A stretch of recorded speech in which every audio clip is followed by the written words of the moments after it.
Promouvoir une démarche zéro déchet et zéro gaspillage, c'est le but de l'association Versailles Zéro Déchet.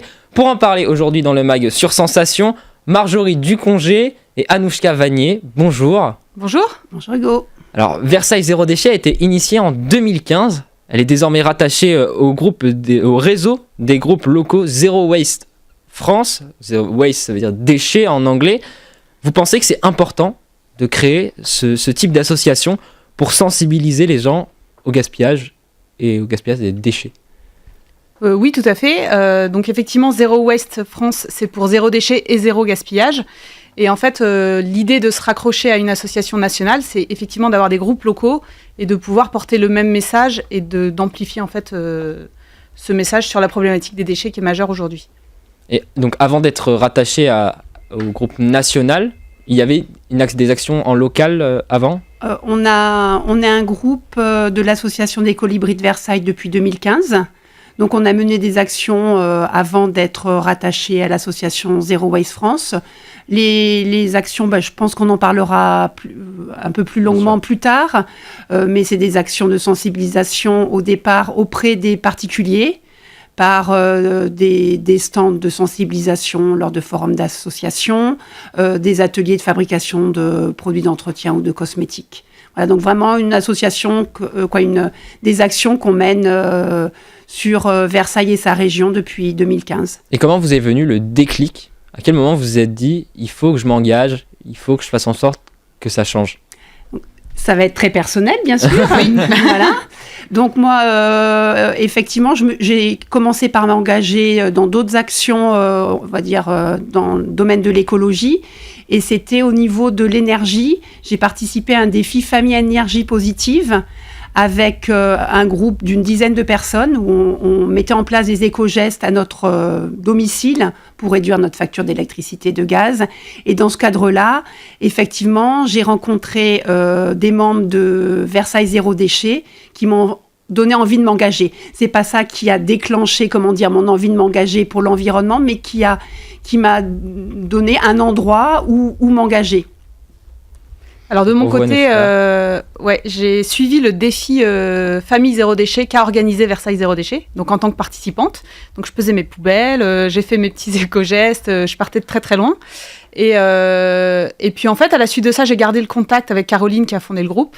Et puis du coup, petit à petit, je me suis dit que j'allais devenir bénévole et je me suis engagée de plus en plus dans cette association. Et en fait, l'idée, c'est que je pense que l'environnement, on l'avait tout et c'est juste par quel bout on le prend. Soit c'est l'énergie, soit c'est les déchets, soit ça peut être autre chose. Mais en fait, tout ça communique à la fin, quoi. Et justement, quels exemples de bonnes pratiques est-ce que vous pouvez nous indiquer pour commencer une nouvelle vie avec, on va pas dire sans déchets parce qu'on ne peut pas commencer du jour au lendemain, ne plus en avoir, mais en tout cas réduire ces déchets, réduire le gaspillage?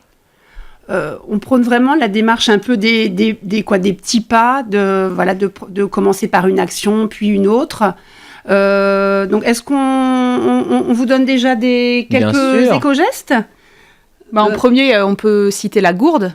Parce qu'en fait, les bouteilles plastiques, c'est quand même une catastrophe environnementale, sachant qu'on a de l'eau du robinet de bonne qualité. Je sais que pour certaines personnes, c'est difficile ce point-là. Il y en a d'autres, mais la gourde, c'est vraiment le premier geste qui fait vraiment baisser en fait le nombre de déchets, parce que sachant qu'en plus, c'est avantageux au niveau des déchets et c'est beaucoup moins cher de consommer l'eau du robinet. Beaucoup moins cher. Que consommer l'eau en bouteille. Exactement. Et pour ceux qui ont peur, il y a aussi des solutions. On peut mettre des petits binchotan dans la carafe d'eau qui permet d'éliminer des impuretés. Donc il y a aussi d'autres solutions et je vous invite à vous renseigner. Sinon, le deuxième geste qui est aussi très simple à mettre en place, c'est de mettre un stop pub sur sa boîte aux lettres. Donc le stop pub, soit on peut le télécharger depuis Internet, le demander en mairie, à la communauté d'agglo. Et effectivement, ça permet de réduire effectivement c'est à peu près un stop pub, c'est environ 30 kilos de papier par foyer par an. Donc c'est un impact immédiat. Et acheter ces produits en vrac, je pense qu'aussi c'est... Bien sûr. Là, c'est vrai que la gourde et le stop pub, c'est vraiment les gestes hyper simples. Acheter en vrac, c'est faire un step de plus. Ça peut, on peut commencer assez Parce qu'il y a beaucoup de produits qu'on peut acheter en vrac. La farine, les pâtes, le riz, les graines, les légumes secs, les fruits secs, les biscuits, tout ce qui fait partie du petit déjeuner.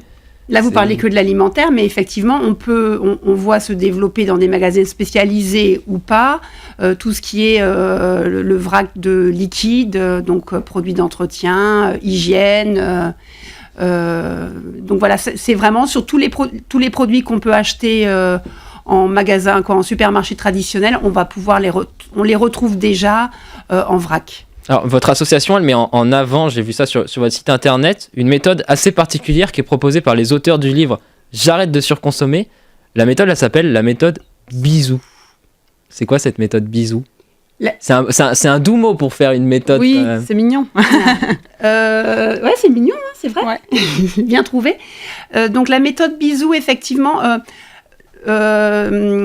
Donc, on essaye effectivement on essaye de sensibiliser à la réduction des déchets, mais effectivement, ça passe par repenser un peu sa consommation, son mode de consommation. Se poser des questions. Et c'est là que rentre en jeu la méthode bisou.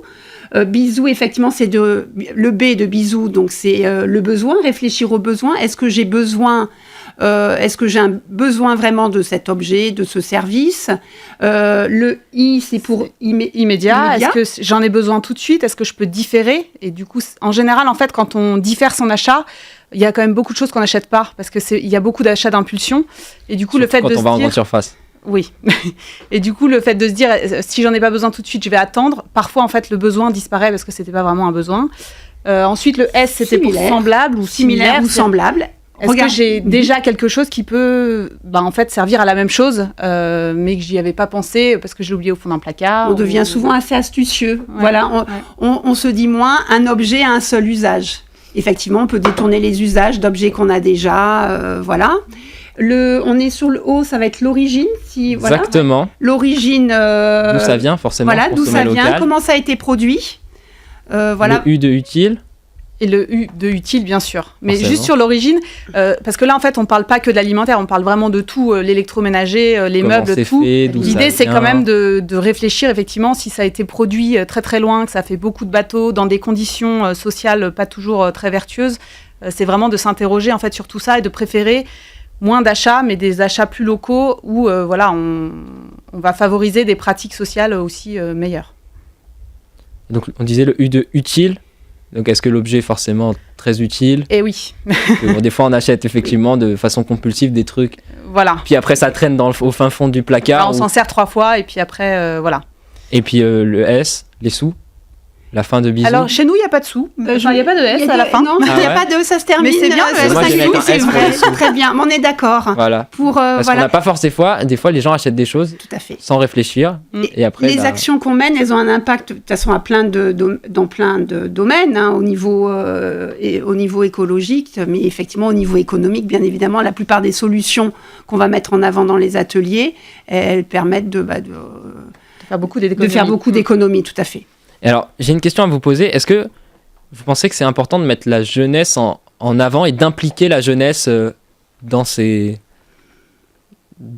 évolution, on va dire, parce que on va appeler ça une évolution, même si en fait on a rétrogradé et on essaye de retourner à quelque chose de normal. Est-ce que c'est important pour faire prendre conscience aux jeunes à l'école, à travers des ateliers ?